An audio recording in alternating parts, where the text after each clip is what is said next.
There is life throughout the universe. And the scientists in our country alone spends billions of dollars every year trying to communicate with life on other planets.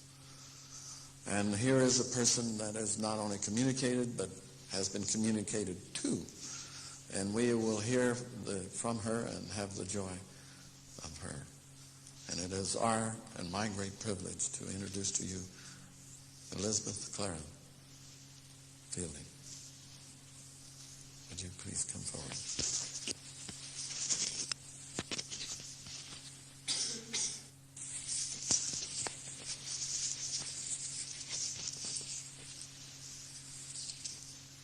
Thank you, Jim. Really, these very beloved people, Jim and Diana, who've created this glorious, beautiful place of light. And to all of you, lovely people, thank you. It's really a great privilege to be able to come here and be with you all. And I feel the vibrations, the wonderful atmosphere here is quite beautiful because it gives me the dimensions that are so necessary in life. Because the dimensions are what we live in all the time. And I wish to thank Jim and Diana again for their incredible and wonderful, fantastic hospitality in inviting me here to such a lovely country and to such lovely people. And I feel just one with all of you and love you all. And I just feel so happy to be here because there's our planet, our beautiful planet Earth. It's all we've got. She's very vulnerable. And good planets are hard to come by. And if we don't look after her, then we have nowhere else to go. So what are we going to do? And we're not looking after her. We're gradually, systematically, and in some instances, deliberately destroying her beauty. And above all, destroying the atmosphere, which is our very protection from the radiations from the star, our sun. We have to change very rapidly. There isn't much time left. Eons ago, we were put here to look after planet Earth. We were put here by men from outer space, other people, far more advanced in science and technology, and spiritually, which is very vital, because you will never get very far in technology or science if you are not spiritually advanced as well and can understand the vital things of life, the physics of life, the physics of nature, and have complete harmonic interaction with all nature and all beauty, which is our universe, our galaxy. And we're a part of that whole. We're a part of the whole galaxy because as electromagnetic particles, that is every one of you. You are all electromagnetic beings. You are all condensed light. Light which is of all creation. The solids, the liquids, the gases, the seen, the unseen. All of creation is light. And this is the glory and the beauty of the whole cosmos. And we are a part of this beautiful cosmos. And we must realize that we were put here eons ago to take care of this particular planet, because this whole system, the whole solar system, is over 5 billion years old in time as we understand it here on the surface of this planet. It's a very wonderful thing to realize. But humankind, the majority of them here on this planet, unfortunately, are a product of their environment, and they become ignorant, they become selfish, they become greedy, they want to grab everything they possibly can. They do not realize that in so doing, their mind, their whole attitude of mind changes. Through ignorance, they become fearful, and that breeds aggression, and that breeds hate and war. And this is an attitude of mind that is vital to be changed, because mankind, humankind of this planet, can only understand the greater things in life, the greater dimensions, when he expands his consciousness. We live in the fourth dimension all the time. And humankind here are not aware of this, the majority, the masses. The result is there is great confusion. They live in a three-dimensional world of length, breadth, and height. They cannot understand the fourth dimension up there, which is very, very wonderful, which gives you the complete vision of the cosmos. This is an incredible, and as Jim said before, fantastic. It is fantastic. It's very wonderful to have this knowledge, to realize that we are a part of the entire universe, and so being, we must live accordingly. When I was a child, I realized that there was far more to life than just the mundane, everyday happenings. I had the privilege to be born in the country, away in the vastness of nature, on a farm right away in the mountains that was quite beautiful, and I was able to commune with nature, commune with the weather, the storms, the clouds, the beauty that surrounds this planet. And I knew right back even then that there were other people up there, out there. There must be.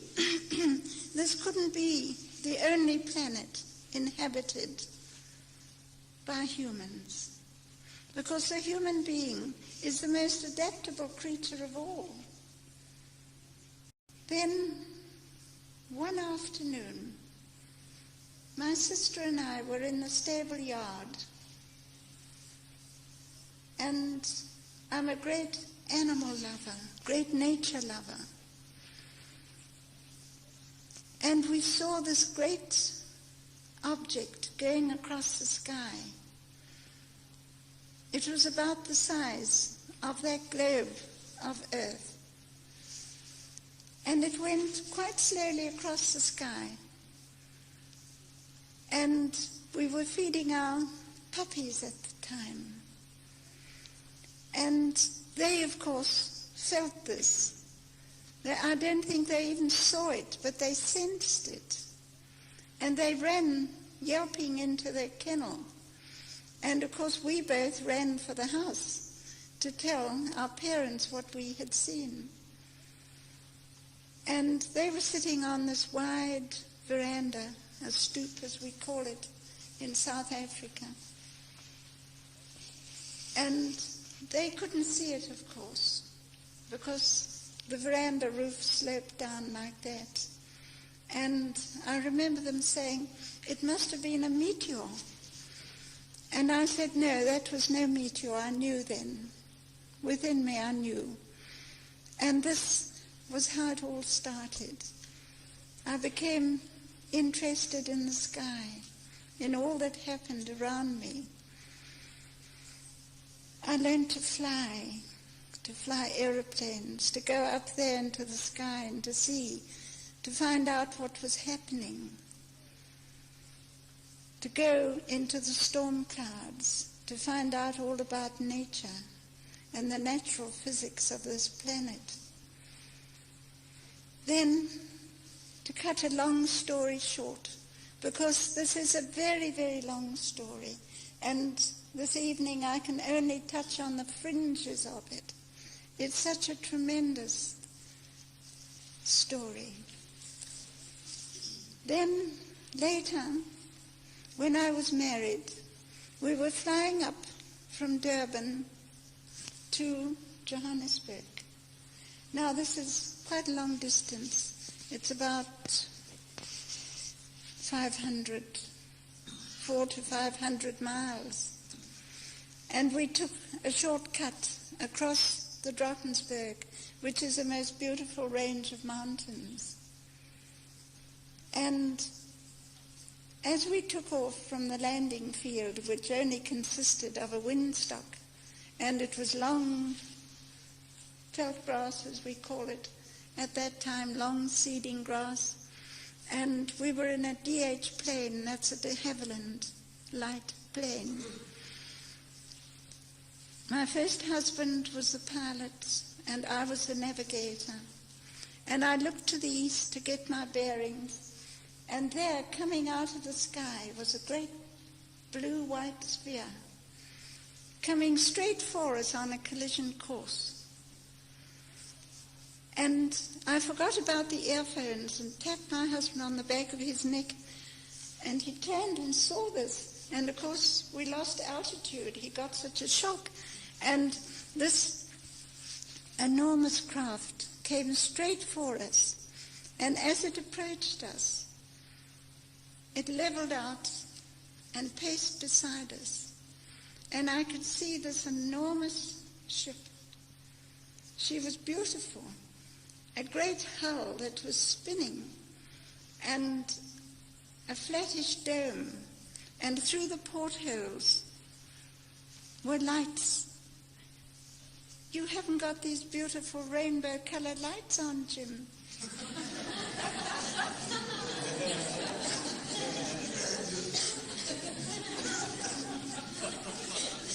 It was like this, the different colored lights of the spectrum that were coming from her and out of the portholes, and beneath was the most beautiful light of all, of deepest violet, like this carpet. It really was. This is why I was so anxious to come here, because I felt, I knew that this was right. Because here are the colors of the spaceship, the colors of the rainbow, the colors of the spectrum, which again is the natural physics of the electromagnetic wavelength of the universe, which is light broken up into different frequencies, which is the most wonderful thing.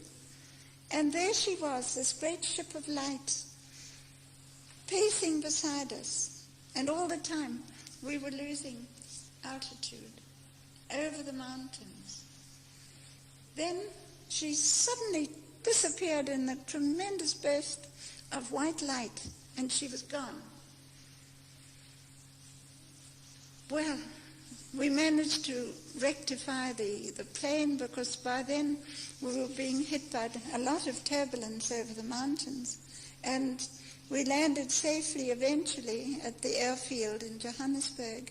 And of course, my husband, being a very seasoned pilot, all he could say about it was that thing in the sky. And he immediately phoned Air Force headquarters in Pretoria and reported the whole incident. So they asked us to wait there. And they immediately sent over 2 Air Force officers to interrogate us. And we sat over cups of coffee well into the night discussing this. But I knew, here was the spaceship back again.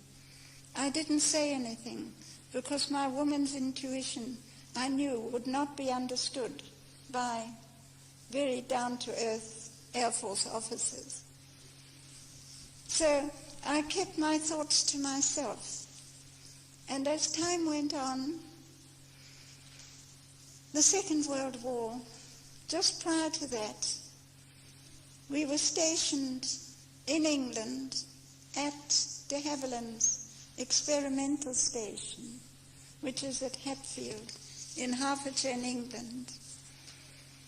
And there I had access to various documents.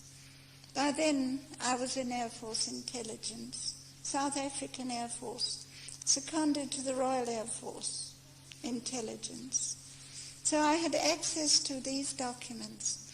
And all the time I was looking for a circular craft. And of course I never found any blueprints of a circular craft. All I could find was the usual, top and tail and wings and all the rest of it, something very primitive.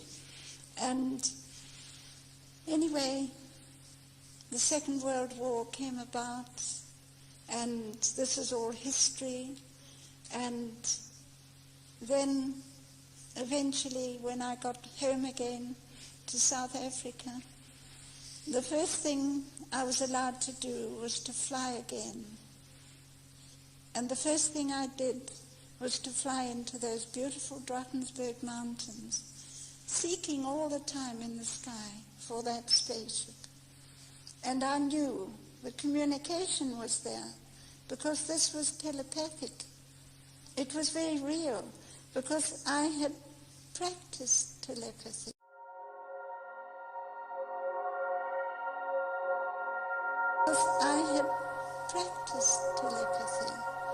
I'd had close association with animals and plants, and they all respond with telepathy. It's the most wonderful thing. So I developed my sense of telepathic communication, and I knew that this spaceship would return. Then, one day, from the farm, I'd gone back again to the farm, taken my family with me, and I got up early one morning. There was a special mountain there, hill, that I always used to go up, even as a child. I'd take my pony and ride to the top of this hill. This time, early in the morning, I walked up. I didn't take my horse. And it must have been about 10 o'clock in the morning. It was a beautiful morning with great cumulus clouds going across the sky with an east wind. And I waited there, sat down in the felt grass and waited. When suddenly I saw this flash in the sky. And then from behind a cloud, this enormous spaceship appeared. And she came down and hovered to about the height of that lower window there, to the lower point, straight in front of me. And I always remember, it was autumn then, the 7th of April. And the long seeding grass beneath was flattened and agitated as she hovered over it. And I noticed I stood my ground, because I couldn't go any further. I couldn't go near her. That was like a wall coming down that was invisible. You couldn't push against it. And as she hovered there, the light from her was so bright, it wasn't the reflection of the sun off the skin of the ship.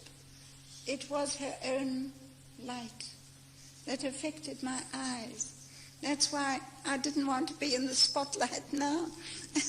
It still affects my eyes. But there she was. I could see her despite the fact that the enormous hull was spinning and the dome in the center was stationary. There were 3 portholes on my side that I could see through. And standing at the center porthole was a tall man. And he was standing there with his arms folded across his chest, just looking back at me. And I stood my ground and looked back at him. And I was so fascinated that I could see clearly, despite the haze around the ship. I could see his face. And then I realized that I must observe his ship, because this was part of my work in intelligence, that I had to observe.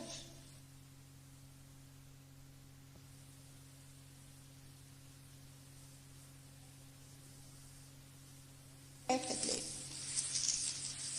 And sometimes it would be so rapid that, like an aircraft propeller, all you could see was a haziness and just the dome in the center, which was quite clear. Then suddenly she started to rise, and this blast of hot air hit against my face. And then suddenly she went up and disappeared in a great burst of light, as she had done before.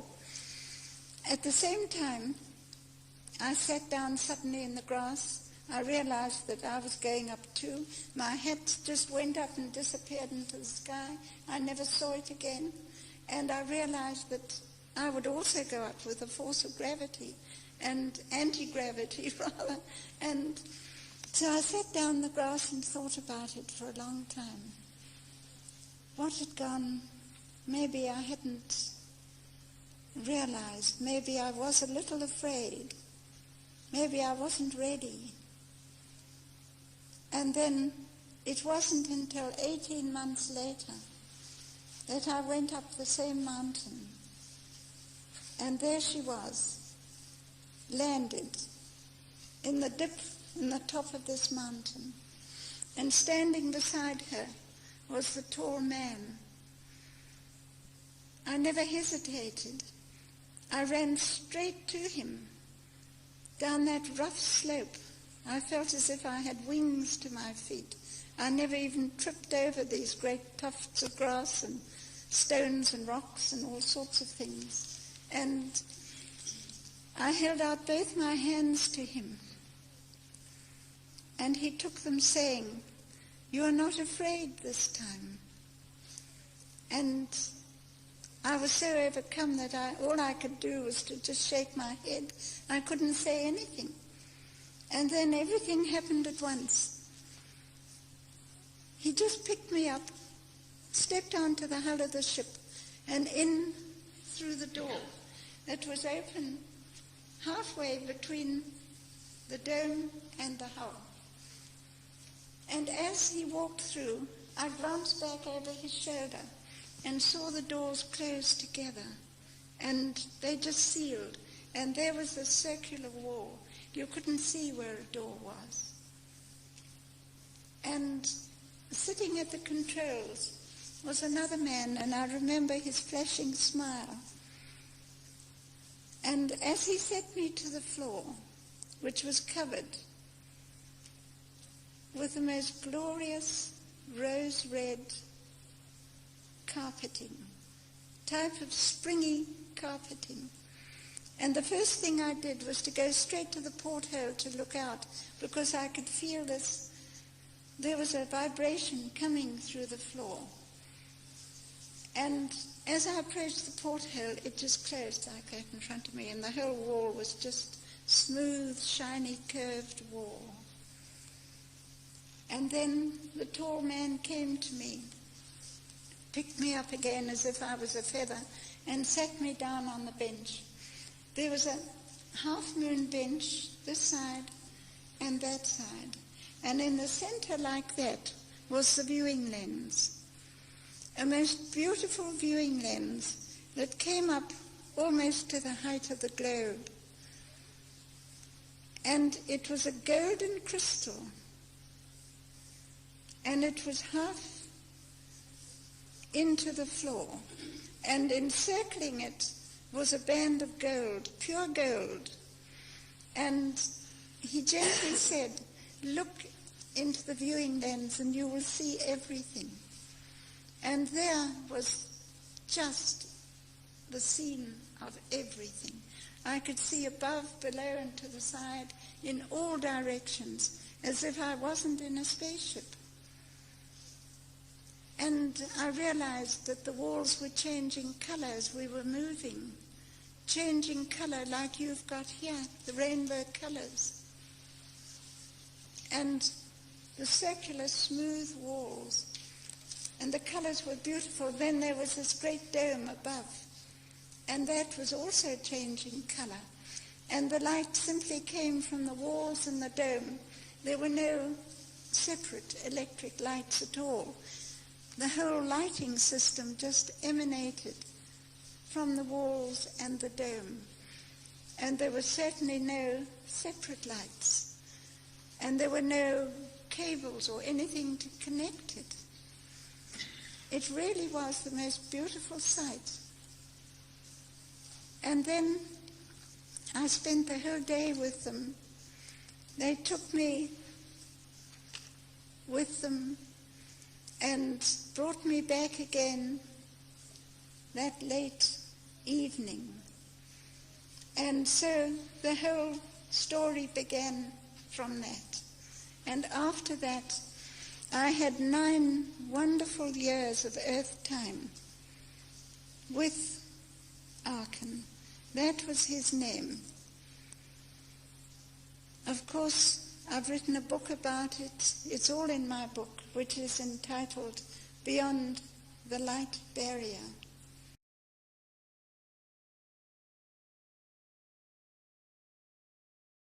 Because with ordinary atmospheric craft, as you know, we have the sound barrier. But with spaceships, we have the light barrier.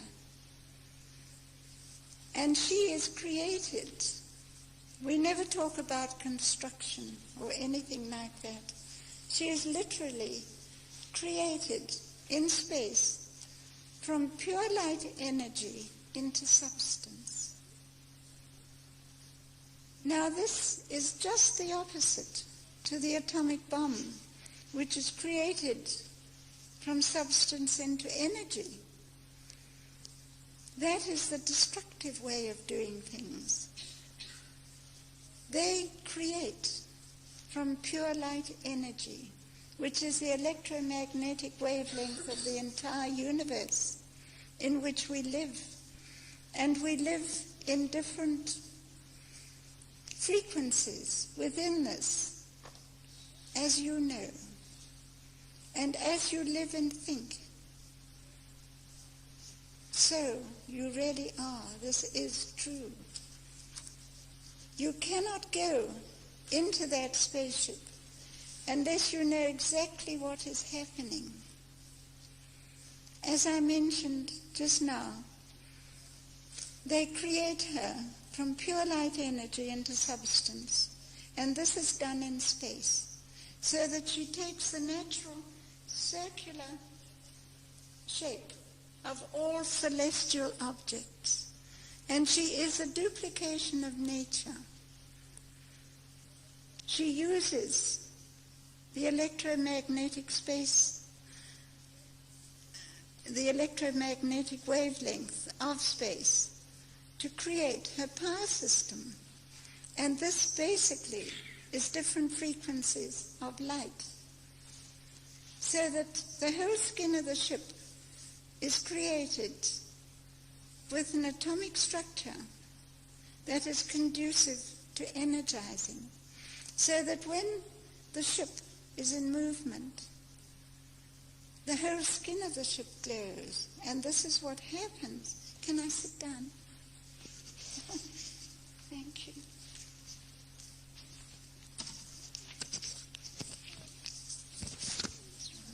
So here we have a real starship of the universe that is a very beautiful ship of light. And the power system is such that, as my book explains, she is a faster-than-light spaceship. Up there, there's no such thing as velocity. We don't think of speed or velocity of any kind. She simply moves from one point to another, from one point, which is a solar system, to another star system. And this is done instantaneously through the matrix of space, because out there it is not a vacuum. There is the ether of space. And you have this wonderful cosmic energy, which is the natural energy of the entire galaxy in which we all live. We could utilize it here. We could tap it from the atmosphere. We could tap it from space. This is purely and simply electricity, which is another frequency of light. Do you think I could have the door open, please? It's getting so hot.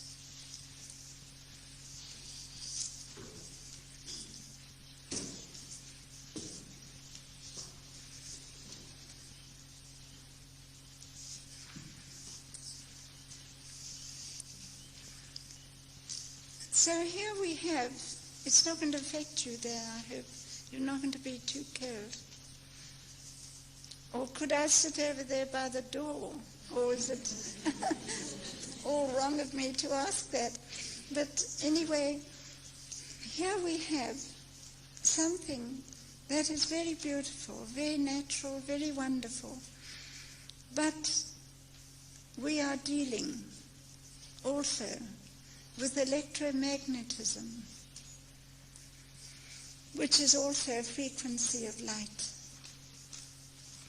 And the electromagnetism is very vital to all of us, as we are electromagnetic beings. And you cannot go in that spaceship unless you know exactly what is happening. You have to know within your mind what is taking place, how she is utilizing that cosmic energy, which is light. Because you have gravity. It's electric. Electromagnetism, gravity, and resonance, which is harmonic. It's a harmonic interaction of all these frequencies of light that she uses for her power system. And you must know exactly how she is utilizing this cosmic energy. Otherwise, you cannot leave your mind behind. I mean, you're going in your physical body, but your mind is the most important part of you. The mind is vital. It controls your body. It controls your thinking. It controls your health. It controls everything. And it's vital to know and to be a part of that spaceship. And this is the secret of the connection with these wonderful people from space. They are a very ancient civilization.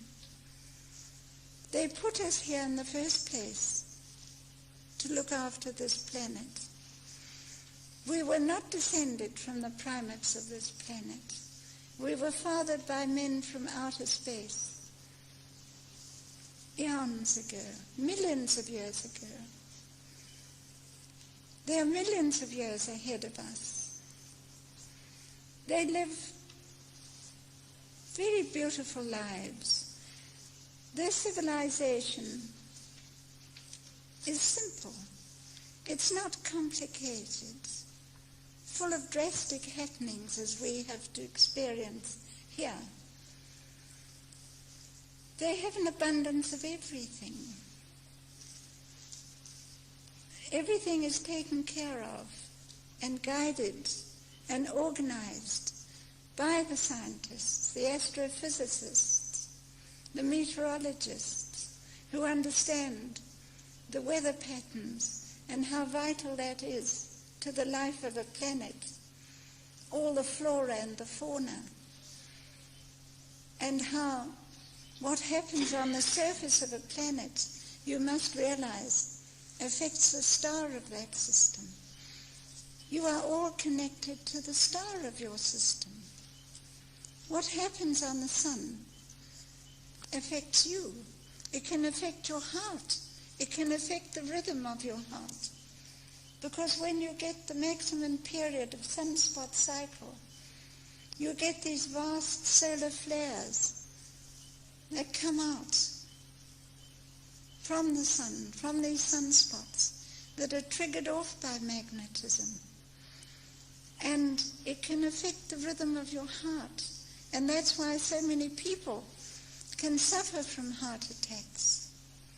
It happens so quickly, so suddenly. And scientists here don't realize this.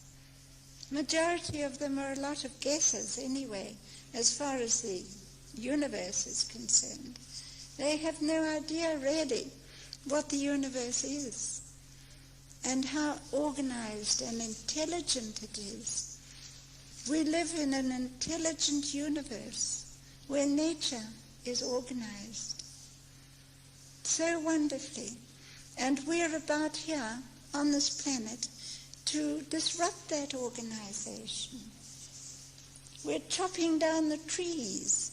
We're getting rid of the vital things that give us oxygen.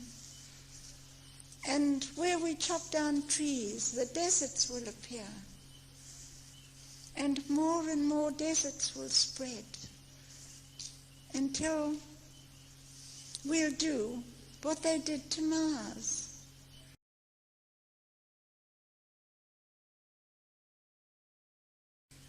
Mars was also a beautiful planet with its polar caps. We can still see the riverbeds, the dry riverbeds now. It has volcanoes, therefore there is life. And the same with Venus. Scientists are asking today, what happened to the vast seas of Venus? Venus is also volcanic, and that means life, because it's the volcanoes that create the atmosphere. Now what we're doing here with our beautiful atmosphere, it's taken millions of years to build up to our ozone layer. We have created vast holes in the ozone layer. The result is ultraviolet rays are coming through, which will kill off all vegetation. This we cannot put right because it takes eons of time to build up again. They were testing the H-bomb in the atmosphere. This had to be curtailed because they realized what they were doing to the atmosphere, and not only the atmosphere, but to the star, our sun. Every time a hydrogen bomb was exploded in the atmosphere, an electromagnetic wave would speed out into space and affect the sun, and therefore boomerang back onto the atmospheres of planets. Now we plan to bring Venus back to life by seeding the atmosphere with algae, to bring back the storms and the rains, to cool the surface and to create the seas again, and to have life again on Mars. This is all actually happening. And we are being helped by Arkan's great civilization, which is a very wonderful thing, because we can't go on overpopulating this beautiful planet. We have to find another planet. As in the past, we moved out to other continents. We have to move out now to other planets. This is vital. Because this planet cannot sustain us all, not much longer. And when you think of the vast amount of people that now exist on this planet, it is a very frightening thought. There are too many people, and nature cannot cope. So it's time that we shipped a vast number of people to Mars, and this will happen in a very short time. It's all being organized now. You see, with Arkan civilization, they take over other planets and prepare them for human habitation, which they are in the process of doing. They take over other planets instead of having zoos, as we have here, and we lock up the animals and the birds in small areas. They give them a whole planet with their environment. They have the carnivorous animals on one planet and the carnivorous fishes there, and they have the herbivorous animals on another planet where they can live out their lifespan in peace and harmony with nature. This is how it is meant to be, and this is how they are populating the entire galaxy gradually. At the present time, they are actually preparing planets in the star system of Vega for human habitation. That great blue-white star there you can see at night overhead. We can see it from the southern hemisphere in the north, but you have it here in the north. And that is going to be a beautiful solar system for millions and millions of people and flora and fauna. They are great botanists. They grow things, they grow trees on the surface of the home planet. It is very beautiful. It is green, lots of trees, vast sapphire blue seas, and the atmosphere is very beautiful because it is looked after and controlled scientifically. They live very simply. Their dress is simply one garment made of silk. They never use anything that's synthetic. Natural silk that is strengthened, even for their sandals. And the one garment that fits for the women to the ankles like a kaftan is very, very comfortable. It's beautiful. Because there they don't get the extremes of climate that we get here, where we have to wear warm clothes to get warm and keep ourselves warm and things like that. It's very natural. They have an abundance of natural foods. And they fertilize the ground, not with artificial fertilizers. It's all done with electricity to bring the nitrogen into the soil. And it's the same with life, with healing. There is no discord of disease. There is no illness. There is no aging process, simply because the body cells do not degenerate. As I said before, here we are a product of our environment because we have created an environment of pollution, of radiation. All these things have detrimental effect on the cells of our body, and above all, on the brain. We do not protect our heads, our brain, from the effects of intensified radiation and ultraviolet rays from the star, our sun, because the sun now is shrinking, and therefore it's pulsating like this, like a heart, all the time. And as it pulsates outward, it releases intensified radiation, which the atmosphere can no longer protect us from, because we have polluted it to such an extent that even the trees are being affected, the plants naturally. They are the first to go, and the trees in Europe are dying. But not only because of the atmosphere, but because of terrible experiments that they're doing for military purposes with a very low frequency electromagnetic waves to change the wind patterns throughout the entire planet. But not only because of the atmosphere, but because of terrible experiments that they're doing for military purposes with a very low frequency electromagnetic waves to change the wind patterns throughout the entire planet, which gives us sudden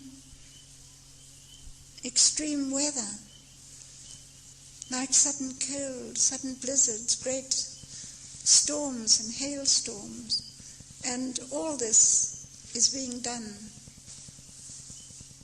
for military purposes. It is actually happening. And only just recently,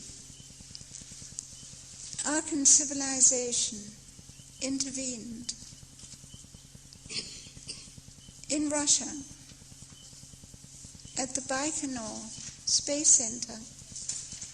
They had an enormous rocket on the gantry ready to blast off with a military payload. And this military payload was an H-bomb to go into orbit around Earth. When one morning, quietly, 2 starships came in and circled round the base. Now this is real. It really happened. As I'm telling you, everything's real. It really has happened. And these 2 starships quietly circled round the base. The one starship circled round the rocket on the gantry, and the whole gantry collapsed with the rocket. The starship simply used magnetism to pull all the nuts and bolts out of the gantry. So the whole thing collapsed. Then the other starship went to the administration buildings where all the very highly sensitive electronic equipment was housed, and simply punctured holes in all the windows with a light ray, so that the air conditioning so necessary for all this sophisticated instrumentation and computers was completely nullified.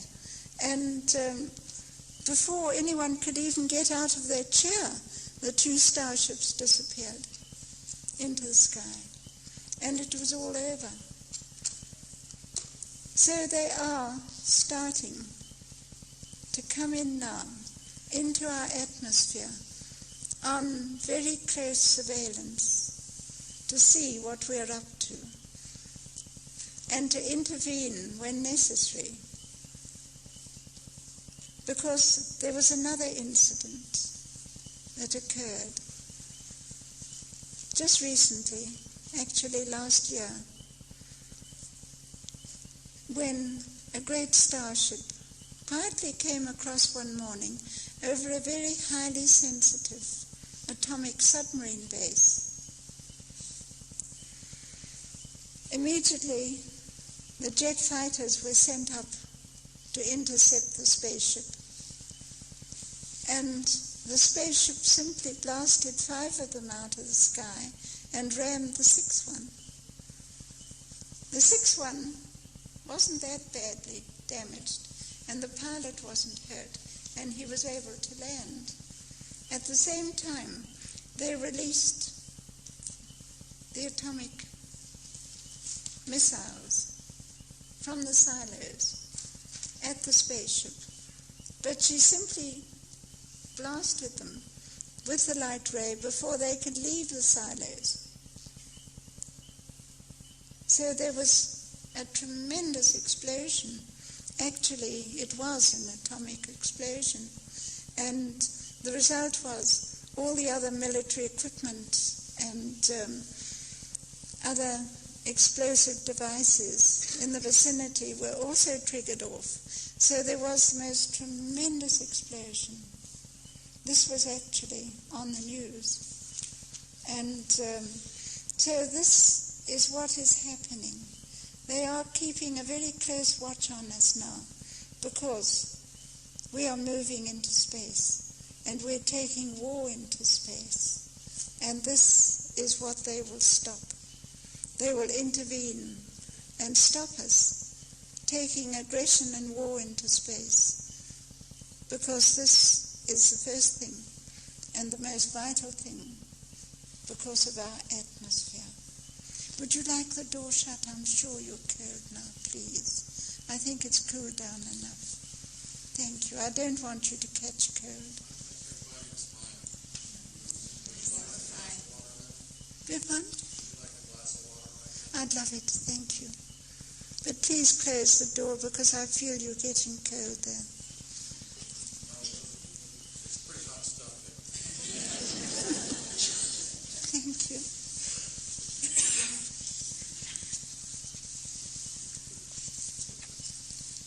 So here we have a wonderful race of people who are setting us an example that we must follow.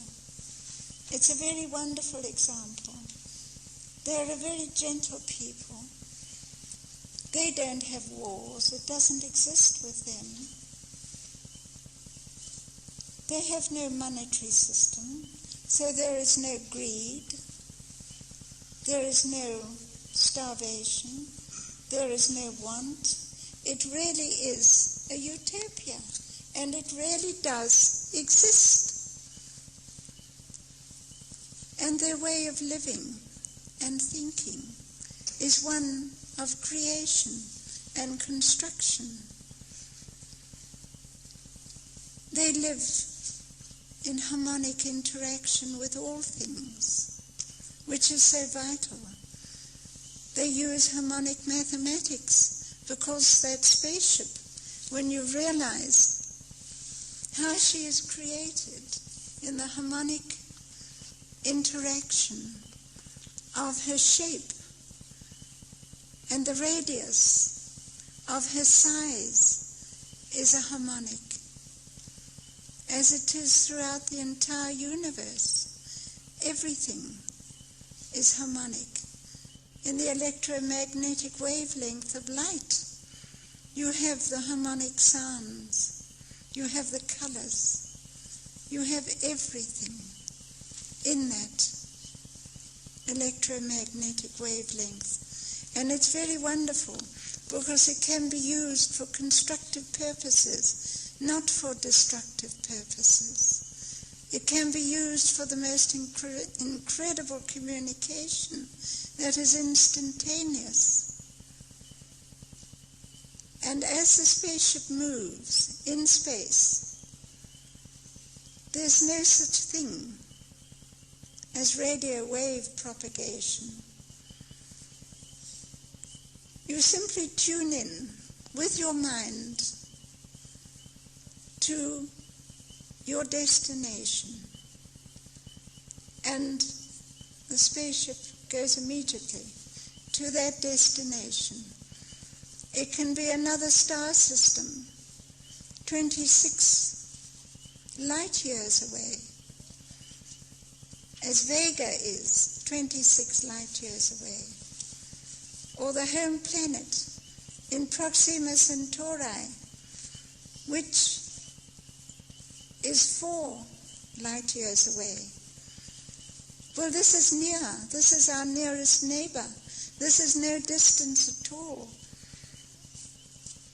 When Arkin took me there, he sat me down on this very comfortable bench. This whole area reminds me of it. There's the viewing lens in the center, and on each side are 2 half-moon benches set low into the carpeting so that it brings your feet up and you sit very comfortably. And he told me to sit back and just relax. He put his hand on my forehead and told me to relax back and think of the spaceship, because she is a living, natural, celestial object of light. And I must know exactly what is happening. And this is what I did. And Sharon, who was with us, he was the fellow scientist. Arkin is an astrophysicist, and his particular interest and research is variable stars. And Sharon, also an astrophysicist, his particular research is botany, the research into all flora and fauna. But he also acted as what you would call here the pilot. And all he did was to tune in to the home planet Meton in the star system of Proxima. And we just went. And it seemed just a few minutes I was sitting there. I closed my eyes and visualized the starship moving through space as she used the matrix and the electromagnetic wavelength of space. And I became a part of her. You have to. As you're a part of the earth, you have the atmosphere to protect you. You are a part of earth, which is also a living, beautiful creature.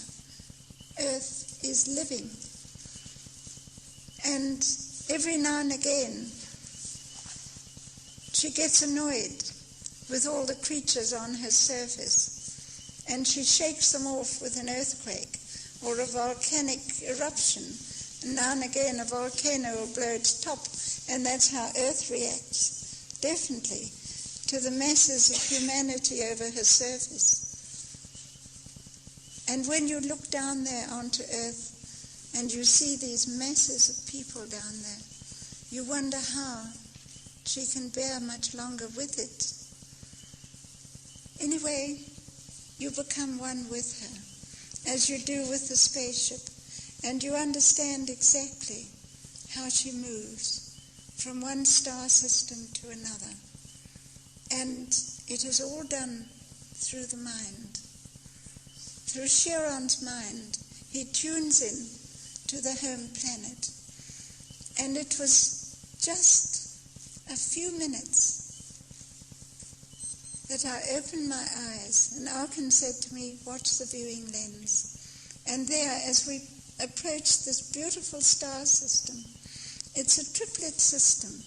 There are 2 large components, which is known as Alpha Centauri.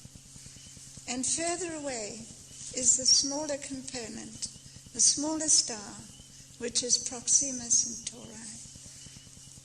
And in orbit around the star are 7 planets. And all these 7 planets are occupied, are taken over by this great civilization.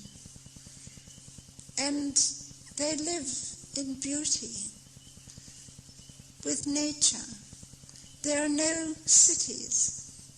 There are no roads. There are no railway lines. There's nothing like that to break up the beauty of the country.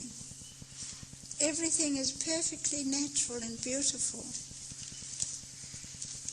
You see, they use smaller circular craft for atmospheric flight to get from one place to another.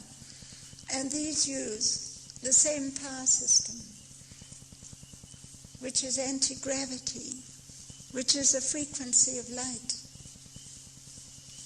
And they're no bigger than some of your big cars and can seat 5 people comfortably as you go from one point on the planet to another and over the vast seas, because the whole planet is covered with vast seas. There are no continents, there are islands, beautiful large islands that dot the seas, because we originally came from the sea. The salt of the sea still runs in our veins, which is our electric circuit. We all have an electric circuit, which is our system of existence. And that is how healing is done, purely through electricity. There's no need to have surgical operations to remove cancers or any discord of disease. It is done through electricity to put that circuit into harmony again. When it gets out of harmony, you have illness and disease. And your electric circuit, which is your bloodstream, simply retains the harmonic interaction of the entire body. So you're cured. And it's something that's very beautiful and very natural. Now, a lot of medical specialists know about this. But if they gave this to the world, the doctors wouldn't have any patients. And the result is they wouldn't have a living. So again, we come back to the greed of the monetary system. This is a very sad state of affairs, but something that has been with this planet for centuries. The social system of this planet has been wrong for centuries because it is far too callous, too greedy, too thoughtless. But that will gradually change through the example set by Arkan's great civilization, who live in love and harmony, tolerance, understanding. And they wouldn't dream of interfering with us, because we have to, majority of us, have to learn through dire experience. And this really does happen. I would like to ask you, because this is such a vast subject, I could go on talking to you until midnight about it. It's so vast. I can only touch now on the fringes of it, but I'd like to know what you want to know. This is the important thing, because you are important. You're wonderful people, all of you. Otherwise you wouldn't be here tonight in this wonderful, beautiful light center, because you are beings of light, all of you. And God is light, and light is God. And this is the truth of the universe, and you're a part of it. Please tell me what you would like to know. 35 years. In fact, ever since I was a child, I can say, give it more definite emphasis is, ever since I was a child, I knew. Because this, I feel, is certainly not my home planet.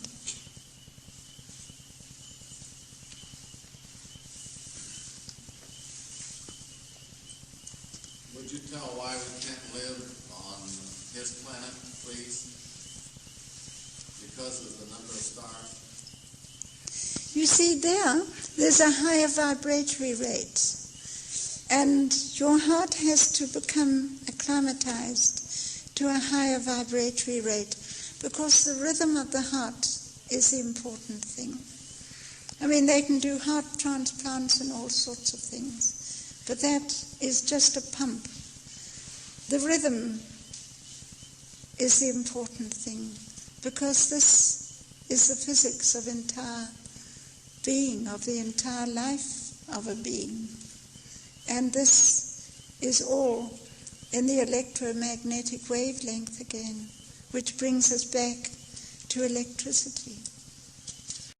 You can live there for a certain period, but you would have to take certain natural herbs to regulate the heart rhythm. And when you come back to a planet of this nature, where the star is a variable, that is how Arkan first came into the system, was because he was studying the variable nature of the sun. And the rhythm is very erratic, and the result is you have to take medication all the time to, that is a natural herbal medication, to rectify the rhythm of the heart, to withstand the lower vibratory rate of this environment.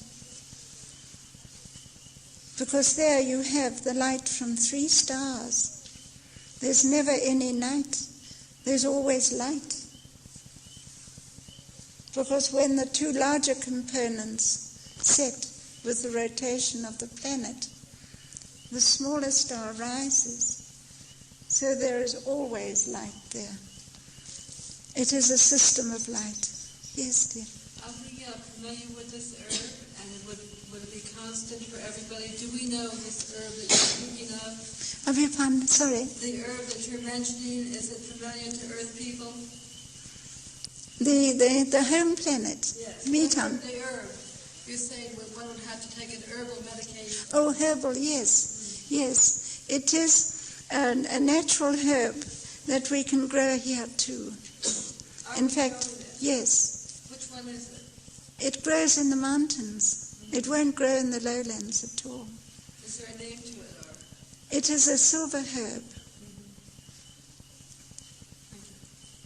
And actually, just to go on a little bit more on that, on the top of Flying Saucer Hill in Natal in South Africa, where the spaceship first landed, in the dip there is a great circular patch where she landed.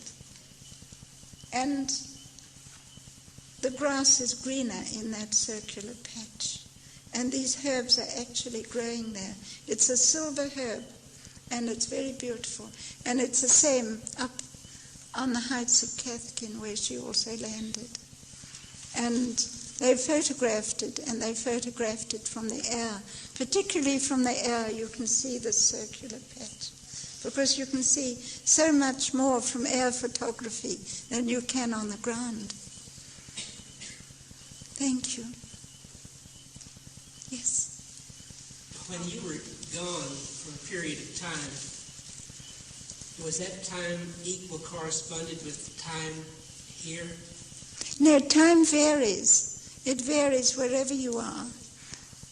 We have time here simply because we mark it off on the clock, intervals of time, and we simply become slaves to it. It's not necessarily the fact that we have to become slaves to time. But I'm afraid this has a very detrimental effect on the health of most people. It creates stress. There is no time really. Out there in space, it's timeless. That's the fifth dimension. But during the time that you were gone and gave birth to your son, how much time elapsed here? 9 years here and 4 months there, yes. Very good. I enjoyed your book very, very much. Thank you. I had 9 wonderful years with Arkin, as I mentioned before. Sorry. Was it you? I'm ready for a new beginning, and I'd like to know the preparation that is necessary to possibly travel to Mars or Venus when those planets are ready. Well, you see, as I think I've mentioned, you won't get very far with a rocket. And you'll have lots of trouble with rockets. But I think they've been very brave and they're trying very hard. But there's only one way, and that is with the true starship. And this is what they want. Earth scientists, this is what they're after, is the power system of the starship. That's why the whole subject has been stamped top secret, because it's military subject. Now, are these starships that we're creating, or are these starships from other? Well, you see, there's a lot of confusion. You must realize in this whole subject that there are flying saucers that are earth-constructed, what we call the nuts and bolts one. Now, the real starship is all in one piece. The whole surface is smooth and all in one piece. And there are no nuts and bolts. Because remember, she's created in space from pure light energy into substance. And the whole skin of the ship is created as a natural, circular, celestial object. Then they bring her to the surface of the planet and complete the interior, which is absolutely beautiful. They love beauty. They live in beauty. It's very necessary. It's necessary for the mind, for the thoughts, for the brain, for the psyche, for your whole living pattern. It's vital. You've mentioned that they're going to be taking beads from this Earth to populate these other planets. Yes, they will. They'll be doing it in improved rockets for some time to come, yes. They'll be coming from this planet. Yes. But as I was saying, the confusion exists in the fact that there are circular craft which are commonly known as flying saucers, actually built, constructed on this planet by certain nations. And this gives rise to much confusion.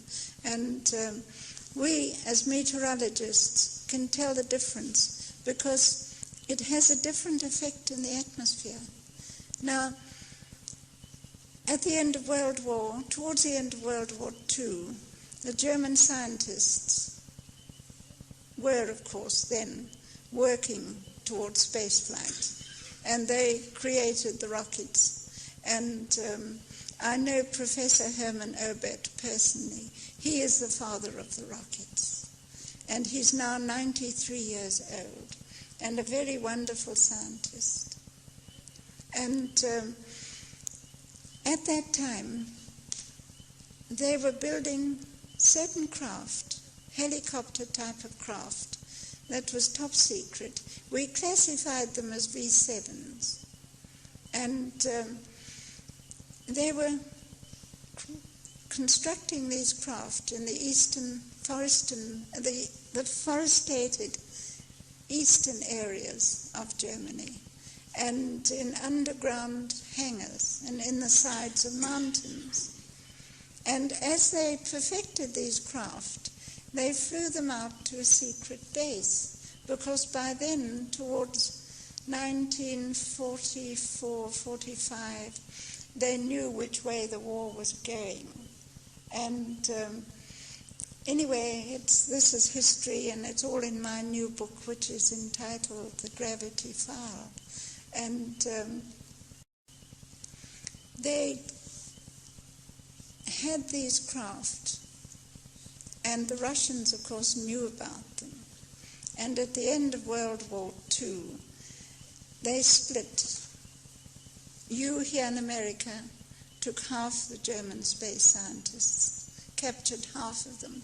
The Russians captured the other half. And of course you had Werner von Braun here.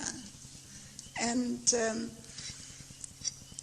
now the Russians were very anxious to get into Berlin first, which they did, of course, because they wanted the archives of Zimmermann, the Berlin Institute, because there they had the blueprints of these craft. And of course, as soon as this happened, the bases where the craft were being constructed were completely destroyed by the Germans, all the underground bases. But the Russians knew what was going on, and they went straight there, and they actually took the foundations of these laboratories back to Russia to test and to examine them to see what type of research had been going on there. And of course, now today, we have certain modified, what we classify as V7s. As I described in my book, the one Russian scientist landed in the Drakensberg in one of these craft. They're very mobile, and they're still atmospheric craft. Now, the Russians have had a space laboratory up there in orbit for many, many years. Then they had Salyut 7. Now they have a very big new one called Mir, which means peace. And this is an enormous space station, and it can house 12 men who can live up there for long periods of time. And they're continually ferrying men and material up there all the time. Now, this is purely military, so you don't hear anything about it. And now, at the time of when I wrote my book, all that information, they had already perfected one of these V7s from the German blueprints. And they were able to land from the space station in those days, which they did in the Drakensberg, because they detected with their sophisticated instruments the proximity, the electromagnetism of the starship. And this is what they were after. And I describe all this in my book. And please tell me, anyone else? What determined the length of time that you stayed with Arkin? Why was it 9 years? Why not 20, 50? How do you mean bad news? What did you say? What determined the length of time that you stayed with Arkin? Why was it 9 years? Why not forever? Well, the reason is because I have work to do. You see, today what is happening, there's a vast educational system that is going on throughout the entire planet, Earth. And not only in books and magazines and children's comics and films, we also lecture everywhere. We tell people, we talk about it. Now, I was told years ago that I mustn't talk about it and I mustn't write about it. But I have done so. And now, after 35 years, I can bring out so much more in a new book. Because after 35 years, I am no longer bound by the Official Secrets Act.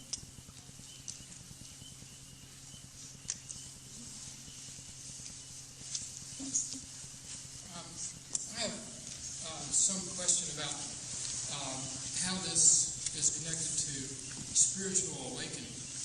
in the sense that Arkin and his race being our seed, going from us to them seems linear, and whereas as Christ's example, that seems a bit different. How does our light being and our awareness and consciousness fit in with this race?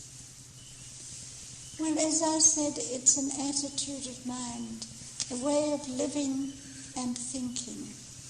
And if you do that in the light, which is an expression we use, in the light, which means love, understanding, tolerance, this is universal. Christ's teachings are universal. It doesn't only apply to this planet. Not his teachings, but what he did, where he took his body and became a light being. That's right. He simply moved. It was a metamorphosis. He simply moved into another dimension. You must realize that there is no such thing as death. Everything is changed. Nothing stands still. And everything moves throughout the entire universe. Everything is changed. Nothing ever stands still. And you are condensed energy. And when your physical body decays away, because that's literally what it does, your energy, your soul, your spirit, whatever you wish to call it, is still very much there, because this is energy, this is light, and that never dies. And the result is, it's all done through the electromagnetic wavelength of the universe. As you live and think, so you get on that magnetic wave that takes you to a higher dimension, to a more advanced planet, where you can be reincarnated. And it's like a cycle of life. This is nature. It's natural. It is a cycle of life that brings you back from the energy to the substance. And this goes on all the time. Everything is continuous change. And it's very wonderful. This, you would say, is fantastic, but it rarely happens. There is no such thing as death. It's purely a metamorphosis from one state to another. And then you know exactly. You're still alive. You know what's happening. You can see yourself. Medical science has proved it too. In fact, one of the greatest scientists described to me how on the operating table he actually died. And there he was watching what the surgeons were doing, and he was telling them what to do. And they didn't listen because they couldn't die. So you see, there's so much. It deals with everything, absolutely everything in life, and everything that you think in your spirit, everything. Thank you. Thank you very, very much.